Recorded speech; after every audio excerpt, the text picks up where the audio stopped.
This is the second video that I intend to do on the chi-square test for independence. If you haven't watched the first, you probably should. So here we go. One of the things that we said in the first is that that the calculated chi-squared value we got was small, and so we wanted to know, okay, well, how do you define small? What does it mean to be small? How do I know if something is small? And so what we do is they give us these charts. And the chart will tell us these are the critical values of chi-squared.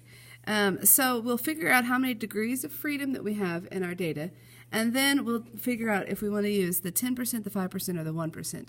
And since I'm making this video with the thought of your internal assessment in mind, you would look to see, based on what your topic is, what is the standard procedure for that world. So if you're doing something, you're analyzing data from biology, what level does biology typically use? If you're analyzing something from the social sciences, you'd look to see in psychology, what do they use, that kind of stuff. This won't be on the HL or the SL IB exam, and if it showed up on the math studies exam, they'll tell you what significance level to use. And a lot of the problems on our quiz and stuff, I'll tell you what significance level to use. Okay, so if you are, anyway, here we go. So the next thing is to talk about degrees of freedom. So say I've got a chart of data. I'm just making something up. Okay, so say in this chart, if you know the totals on the outside, so say like these three values add up and here's your total, then if I know the totals, so the total of this row, and know the total of these columns, then knowing this piece right here, say I have that piece of information, that's not enough to fill in everything else. I mean, I could, if I have that, then this, I don't know what I want to use. Say they give me this one, let's use X's for that. Then if I know this and I know the total out here, then I could easily find that. But that's not enough to figure out these other two. So then I'd need this one, then I could figure out this, and then I could figure out all the rest of the information. So this one, once I have two things nailed down, then I could fill out the rest of it. And so that's what we mean by talking about degrees of freedom. So when we find it, it's the number of rows minus 1 times the number of columns minus 1. And that's how many degrees of freedom. So say, for example, we have a 1, 2, 3. Okay, that gives us 1, 2. I don't know. Okay, we've got this ridiculous amount of data. I'd need 1, 2, 3, 4, 5, 6, 7, 8, 9 pieces before then the rest of it would fall into place. So this, I happen to make a 4 by 4. So 4 minus 1 times 4 minus 1. 3 times 3, of course, yes, is equal to 9. And so then you'd go to the 9 degrees of freedom. We don't often have something that big, but you could. Okay, so then what will this is very helpful in my opinion. They'll tell us the very first thing we do is we'll state the null hypothesis. That's H sub 0 is a null hypothesis, and it's a statement that the two variables are independent. So whatever we're talking about, we'll say such and such is independent of such and such, and we'll do an example in a second. And then we can write down the alternative hypothesis. It says, and then we'll say that they are not independent. And this is one of those we talked a little bit before, or maybe I don't remember if we did or not. When you get arrested and you have to go to court and you go, and they're trying to determine whether or not you're guilty, they don't say whether you're guilty or innocent in a court of law. They say you're guilty or not guilty. Okay, and so that's kind of a similar thing. They don't declare your innocence. They just say there wasn't enough data to declare that you are, in fact, guilty. So they say you are not guilty. So same idea here, and then this little guy from the book says, we do not reject the null hypothesis. We do not reject the null hypothesis rather than we accept it. Similar idea. So we wouldn't say that they are independent. We're not going to say that they're dependent. Typically, we would say that they're not independent. Okay, so then the rejection inequality. There's two ways for us to determine whether we reject or do not reject the null hypothesis. And the first one is that the calculated chi-square is greater than k, where k is the critical value. So k comes from this chart up here, and the calculated value we did by hand in my first video, but we'll also learn how to do it in the calculator in just a second.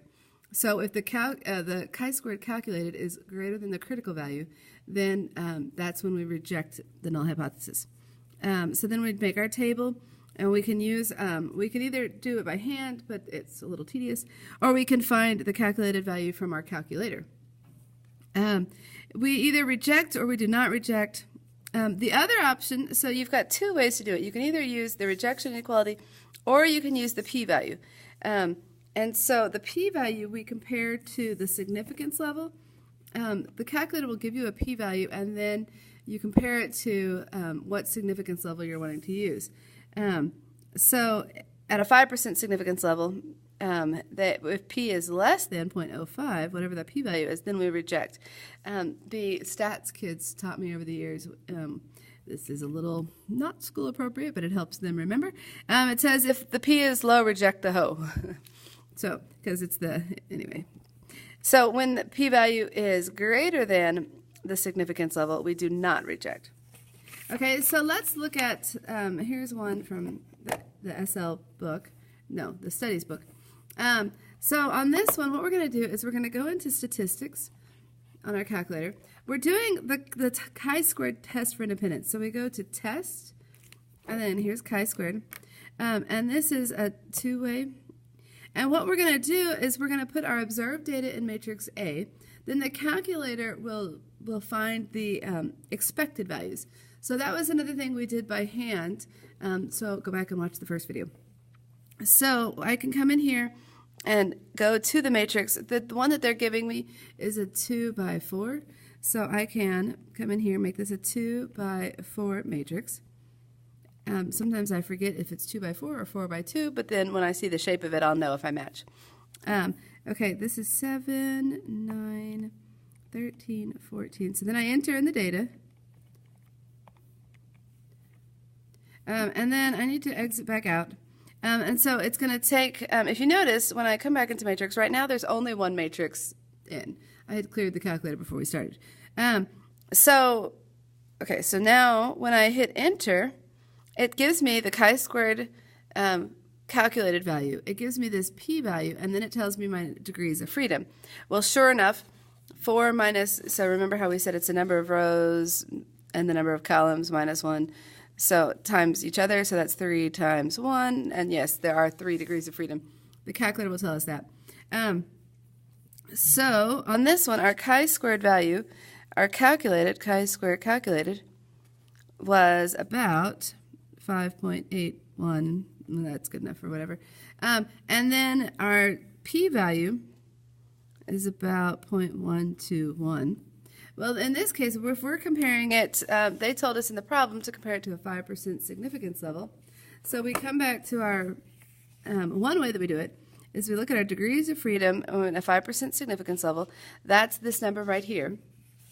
Okay, so our rejection inequality, is that how they say it? Yes.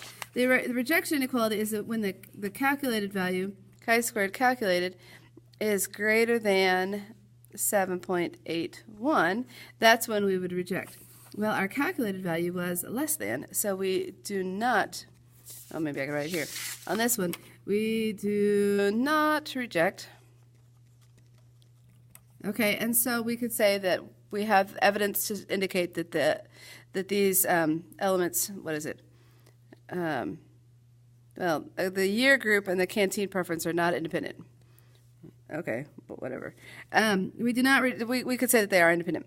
The other thing is that the p-value, and the not school appropriate thing we say is when the p is low, reject the hoe. Well, the p, we're comparing it to 0.05. This is bigger than this, so the p is the p is not low, so we do not reject. And that's how to work through that. If you are using a TI or a different calculator, there's notes and stuff posted, but good luck to you. I don't have the calculator in front of me right now, and I'm not going to do it, so good luck. Have fun. Bye.